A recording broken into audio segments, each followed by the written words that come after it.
That's kind So of a, you mentioned before, like a generational thing with like where maybe some attitudes or behaviors you witness with parents and how they associated with food and stuff like that. I feel like that's one, like I'm in my mid 30s and I feel like that's mhm, one that I can relate to was you had to, the plate has to be clean, right? We have to yes, clean the plate so however long it's going to take you to eat your dinner, you got to clean your plate and you're going to be at the yeah. dinner table until that happens, which is um, an interesting take on it. And hopefully that is maybe changing for people. Yeah, I grew up with the clean your plate club for sure. Like sit there until you eat everything, or else you know, you're not going to eat dinner, or Yeah. you're going to go to bed. Yeah. It was like punishment. And I feel like people like, especially as parents, we want to reward our kids. Like, okay, if you do this, you get ice cream. If you do this, you get this. And it's like, no, food is not a reward for something that you've done. And that's something that I've had to change as a parent myself through learning. Um, I always tell my son, you don't have to, if you're not hungry, you don't need to finish your food, it's okay. Mm-hmm. So it's like trying to instill in him everything that I wasn't taught, you know. So Yeah. I have a daughter who's almost 7 months old, and my wife and I talk about all the time, just like, we're not at the point yet where she has any real concept of like what we're saying. And it's about food and about mhm, fitness and about, how it may be perceived or absorbed by her. But we do mhm, talk a lot about what that needs to look like when she yeah, gets to that age where like, and again, another thing that you posted the other day, like kids thinking they need to earn their calories. So like, just like, whoa, yeah, just like that's how you said calories are a reward, but you've also said calories are not punishment. And that's one I think about all the time. Like I think our generation almost perpetuates that idea of like you exercise so that you can eat more on the weekend. And you don't think that that is a dangerous thing to say because you say it with your friends or whatever, haha, it's a joke.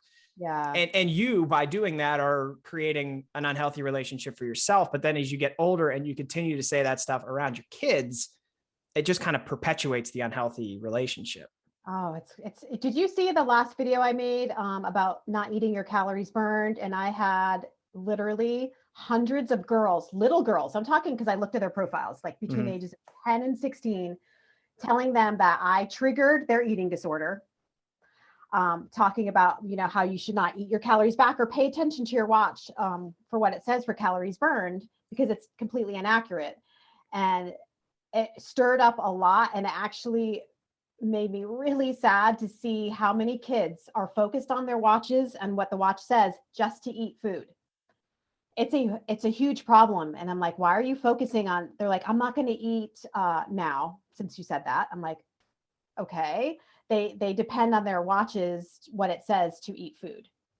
That's That's scary. awful. That's It's really scary. it's really scary.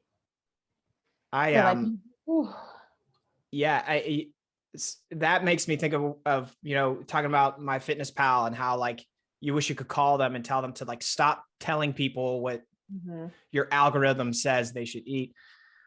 I've often thought I can't believe that companies are allowed to produce a wearable technology that can estimate oh, calories burned for you, because it seems like the only thing it does for people is create some type of relationship that's unhealthy, because you're either trying to work out to burn calories, which yeah. is not healthy, or you're trying to burn calories to eat or dictate when you can eat or shouldn't eat.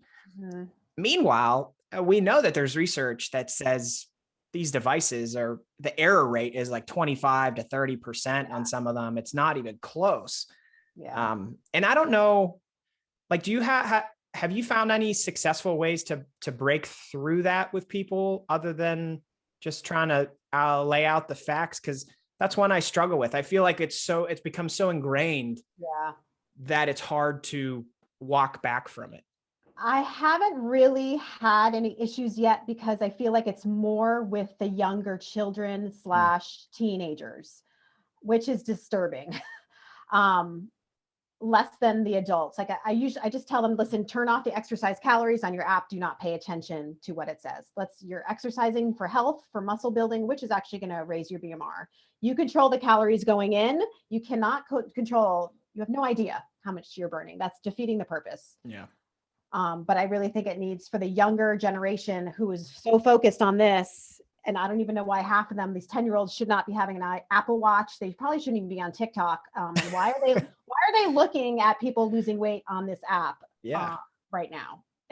And I think a lot has to do with this pandemic. The parents are home. A lot of people have gained weight during this time. So they're modeling, like I was talking about, what the parents are doing and saying. And it is an epidemic right now. I feel like if you go look at that video and look at the comments, it's horrifying. Yeah, that's scary. That's another one I think of just in general, like even beyond, like what type of language do we use in front of our daughter? But like when she gets to the age of, understanding that the social media platforms are there and how to balance that. And just like, you can only control what you say in front of your kids, but then there's this whole world on social media where it's unfiltered. Yeah.